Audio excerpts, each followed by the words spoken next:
வாழ்ந்து கெட்டவர்கள் நல்ல வசதியாக வாழ்ந்து கடைசியில் அந்த பணத்தை சேமிக்க தெரியாமல் ஊதாரித்தனமாக இருந்து கடைசியில் ஓட்டாண்டியாக போய் தன்னுடைய கடைசி காலங்களை வந்து கஷ்டத்தோடு அனுபவிக்கிறாங்கல்ல. அதை வாலி ஒரு எண்ணங்களை பகிர்ந்திருந்தார். அது பலருக்கும் படிப்பினையாக இருக்கட்டும்ங்கிறதுக்காக. 1. இந்த கடிதம் கொண்டு வரும் பையனிடம் 20 30 கொடுத்து அனுப்பினா நல்லா இருக்கும். இப்படி ஒரு கடிதத்துடன் என் வீட்டிற்கு ஒரு பையன் வரும்போதெல்லாம் எனக்கு வியர்த்து கொட்டும். எவ்வளவு பெரிய எழுத்தாளர், எப்படி இருந்தவர், அவருக்கா இப்படி ஒரு சிரமம்? கடிதம் அனுப்பி பணம் கேட்டவர், கண்ணகிக்கு உயிர் கொடுத்த உலக புகழ் உரையாடல்களை எழுதிய திரு இளங்கோவன். எப்படி பாருங்கள், எவ்வளோ பணங்க காசுக்கெல்லாம் சம்பாரித்து கடைசியில் அவர் சேமிப்புக்கு சரியான திட்டமிடல் இல்லாதனால கடைசி காலங்களில் கையேந்திர நிலைமை வந்துருச்சு. அதை இவர் எடுத்து சொல்கிறார் பாருங்கள். இது எவ்வளோ பெரிய அவமானம் இது. அடுத்த சம்பவத்தை வாலி தொடர்றார் பாருங்க. 2. ஒரு கம்பெனியில் பாட்டு கம்போசிங் எம்எஸ்வியுடன் அமர்ந்திருக்கிறேன். கம்பெனி மாடியில் குடியிருக்கும் ஒருவர் ஹாய் வாலி என்று இறங்கி வருகிறார். சிரிக்க சிரிக்க அலாவலியை விட்டு, வாலி, உன் டிரைவரை விட்டு ஒரு பாக்கெட் பர்க்லி சிகரெட் வாங்கிட்டு வர சொன்னேன். என்னோடய பிராண்ட் 555 வாங்க இப்போல்லாம் வசதியே இல்லை. எவ்வளோ பெரிய நடிகர். எம்ஜிஆர் சிவாஜி படங்கள் அவர்களை விட அதிகம் சம்பளம் வாங்கியவர். படுக்கை அறைக்கே கார் வருகிற மாதிரி பங்களா கட்டியவர். எங்கே போனது அந்த வாழ்வும் வளமும்? தன்னிடம் சிகரெட் கேட்டவர் மாடி விட்டியான திரு சந்திரபாபு அவர்கள். கவனிச்சிங்களா? நமக்கு தெரிஞ்சு எந்த அளவு இப்போ இன்றைக்கும் அந்த படங்களை பார்த்தா அவருடைய நகைச்சுவைத்தை நமக்கு மனசில் அப்படியே நிற்கும். அப்படிப்பட்டவர் தான் ஊதாரித்தனமாக பெண் பித்து பிடிச்சு அலைஞ்சு தண்ணி இப்படி எந்தெந்த கெட்ட பழக்கங்களோ எல்லாம் இருந்தது, சிகரெட்லேருந்து எல்லாமே. கடைசியில் என்னாச்சு, எம்ஜிஆர் சிவாஜியோட அதிகமாக சம்பளம் வாங்கின இந்த சந்திரபாபு கடைசியில் ஒரு சிங்கிள் சிகரெட்டுக்கு வாலிகிட்ட போய் நிற்கிறார். இது எவ்வளோ பெரிய அவமானம். அதெல்லாம் நமக்கு ஒரு பாடம். அதாவது நல்லா வாழக்கூடிய மக்கள், அவர்களுக்கெல்லாம் இது ஒரு பாடம். அடுத்து 3வது சம்பவத்தை சொல்கிறார் பாருங்கள். என் வீட்டு வாசலில் ஒரு டாக்ஸி, ஒரு நடிகை, ஒரு காலத்தில் தமிழ் துறைகளின் முடிசூடா அரசி.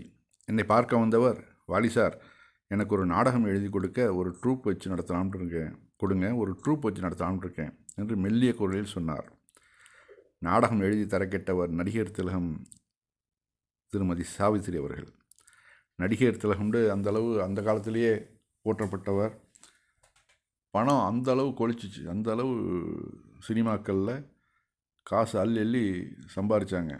ஆனால் கடைசியில் போதை மருந்துக்கு பணம் ஓவராக ஆச்சுனாக்க எப்படி வாழணுங்கிற அந்த ஒரு கட்டுப்பாடு இல்லாதனால போதை மருந்துக்கு அடிமையாகிறாங்க.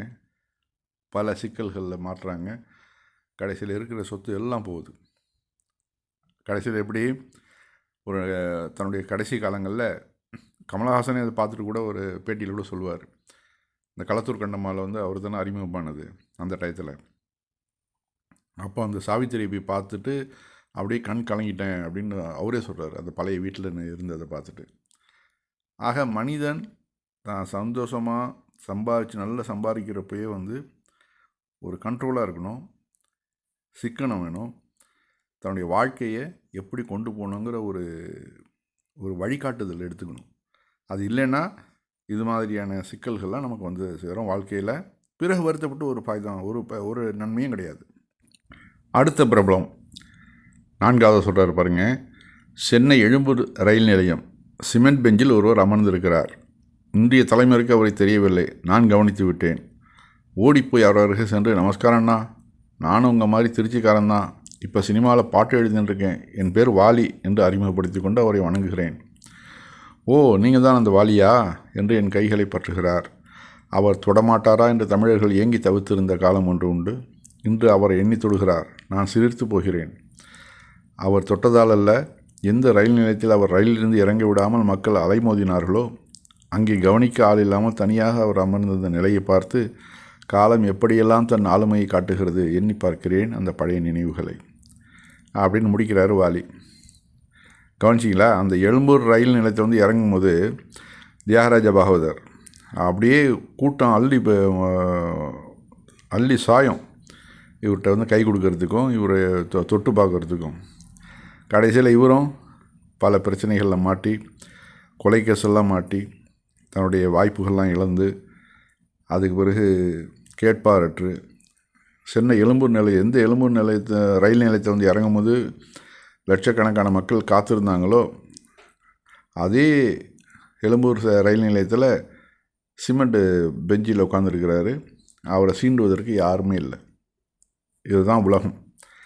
ஆக நாம் நல்லா சந்தோஷமாக சம்பாரிச்சிட்டு இருக்கிற காலங்கள்லேயே நம்முடைய சேமிப்பும் சிக்கனமும் இருக்கணும்.